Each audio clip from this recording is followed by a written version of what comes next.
Fala, cartoleiro! Como que vocês estão? Que rodada é essa 16, hein? Mitamos novamente, acertamos capitão, quase acertamos o nosso ataque. Se não fosse o Hulk negativar, teríamos acertado. Fora, tem algumas especulações aí que poderiam ter saído de 1 a 2 pênaltis para o Atlético Mineiro. Com isso, nosso ataque poderia ter sido bem melhor, mas no conjunto total, o nosso time mitou, passou dos 100 pontos em mais uma rodada e agora partiu para a 17ª rodada. E no vídeo de hoje eu vou dar dicas e vou analisar jogador por jogador, posição por posição, para montar o esboço para a 17ª rodada no nosso time principal. Então, antes do vídeo começar, já deixe seu like, se inscreve no canal, ative o sininho das notificações para não perder os próximos vídeos de dicas e análise por rodada, ok? Então, partiu pro vídeo!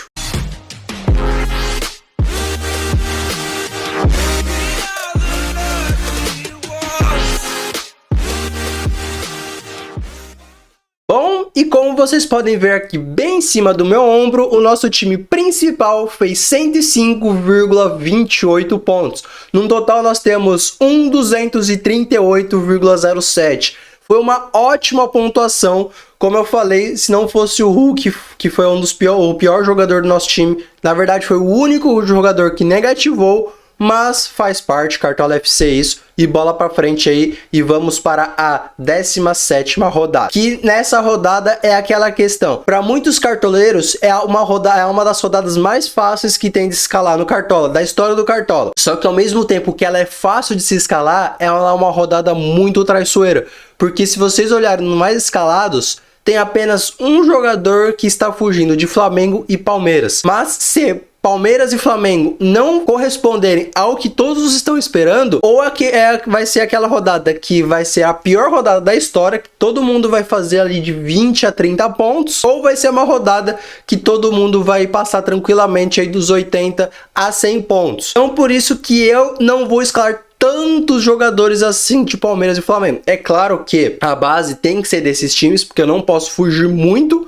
mas eu vou tentar diversificar um pouco o nosso time. Bom, no gol nós temos algumas boas opções, como o Cássio, o Everton e o Santos do Flamengo. Para mim, essas são as melhores opções que tem para essa rodada. Por enquanto, eu vou colocar o Cássio do Corinthians para diversificar um pouco o nosso time. De zagueiro, tem a famosa dupla do Palmeiras, Gustavo Gomes e Murilo, mas também nós temos algumas outras opções, como o Léo Ortiz e o Maicon do Santos, o Léo Ortiz do Bragantino, né, claro, o Natan também do Bragantino, o Pedro Henrique do Atlético Paranaense.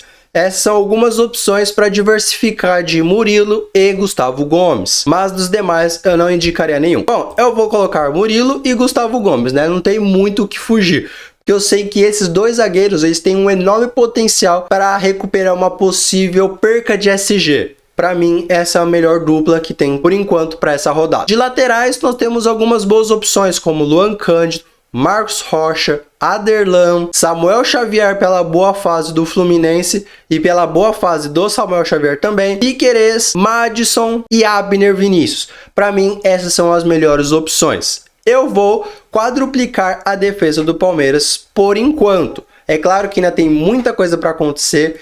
Tem um choque rei aí pela frente na Copa do Brasil, que é Palmeiras e São Paulo. Vamos ver o que vai acontecer nesse jogo para conseguir definir literalmente como vai ser o nosso time. No meio de campo tem aquelas duas peças fixas no time, que é Arrascaeta e Gustavo Scarpa. Se esses dois jogadores jogarem, não tem como você deixar de fora do seu time. Então são duas peças fixas, que é Arrascaeta e Scarpa, porque o Arrascaeta, já desde 2019 a gente já sabe a regularidade que esse cara tem, sem gol e sem assistência, esse cara faz tranquilamente 6 a 7 pontos, igual o Scarpa tá vindo nesse ano, e qualquer hora os caras faz um gol ou até mesmo dois, se imita aí, você não tem ele no seu time, então fica difícil de deixar esses caras fora do time. Então, Arrascaeta e Scarpa já tá no time, aí você pode colocar um diferencial, que é um Zé Rafael, um Rafael Veiga, depois que voltou de lesão, não fez aquela pontuação boa que ele tava vindo, mas é uma boa opção. O Gomes, pela média base que ele tem aí, ele entrega de 4 a 5 pontos tranquilamente, sem gol e sem assistência. Por exemplo, ele fez 4,80 na última rodada contra o Corinthians,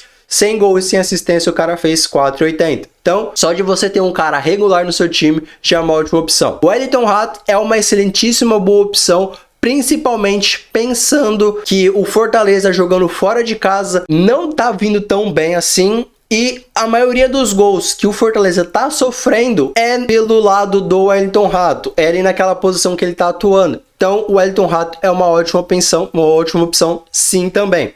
Assim como o Edenilson, é um jogo mais difícil, estamos falando do terceiro colocado contra o 16º. Ele fez 1,80 rodada passada, estava no nosso time porque eu coloquei ele pensando que teria um pênalti. Pelo simples fato de que o juiz que estava apitando nos últimos 8 jogos, em 7 jogos ele tinha dado um pênalti para o time, para algum time, né? Tinha um pênalti no jogo. Então eu pensava que poderia ter um pênalti, e o Edenilson no pênalti, ele é bem difícil de perder. Então eu coloquei ele pensando nisso.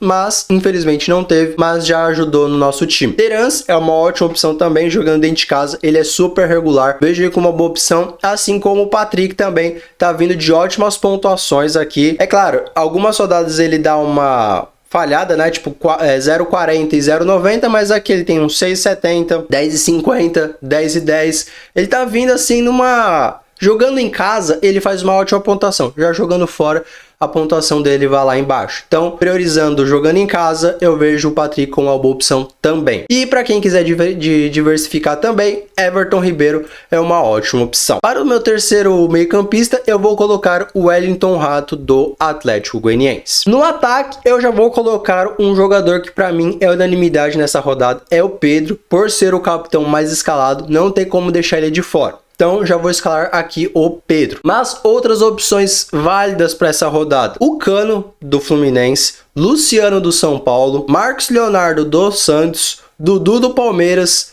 Léo Batistão do Santos, Arthur do Bragantino e Pablo do Atlético Paranaense. Para mim essas são as melhores opções.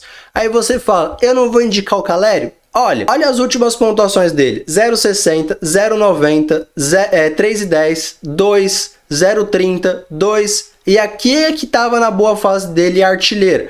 Mas ele já vem aí de 6 jogos sem marcar gol. Fica difícil escalar o cara, né? Mas claro que ele é uma ótima opção. Mas eu tô preferindo as últimas pontuações do Luciano, porque mesmo sem gol e sem assistência, ele já traz aí para você uns 4 a 5 pontos só com finalização e falta sofrida. Então, entre Luciano e Caleri, nessa rodada eu prefiro o Luciano. Tanto que eu vou colocar o Cano e o Luciano para a minha segunda e terceira posição no ataque, pelo menos por enquanto. Lembrando que esse é um time esboço para a 17ª rodada. De técnico para essa rodada, eu vejo 3 técnicos muito bons para essa rodada, que é o Abel Ferreira, Antônio Mohamed e Dorival Júnior. Para mim, essas são as melhores opções. Eu vou colocar o Dorival Júnior para diferenciar dos mais escalados, porque os mais escalados está com Abel Ferreira. Por enquanto, vou colocar o Pedro de capitão no nosso time, porque ele é o capitão mais escalado, então não tem como. Pra mim, ele é a melhor opção dentre os mais escalados aqui. Claro que você pode arriscar no Arrascaeta, ou no Gustavo Scarpa, até mesmo num Cano, vejo super válido. Mas por enquanto eu estou escalando o Pedro de capitão. Então o nosso time esboço para a 17ª rodada está escalado da seguinte forma: com Cássio no gol, Piquerez e Marcos Rocha nas laterais, Murilo e Gustavo Gomes na zaga, Arrascaeta, Scarpa e Wellington Rato no meio, Pedro, Cano e Luciano no ataque, com Pedro capitão e o nosso técnico Dorival Júnior. O custo desse time ficou em 140 cartoletes. Tá até que um time barato para uma rodada bem atípica. Como eu falei, essa rodada é uma das mais fáceis, só que ela é uma das mais traiçoeiras. Então, muito cuidado em escalar muitos jogadores de Palmeiras e de Flamengo. Então, se de alguma forma eu te ajudei, deixe seu like, se inscreve no canal, ative o sininho das notificações para não perder os próximos vídeos de dicas e análise por rodada. Ok? Então, eu vou ficando por aqui. Fui, falou e tchau!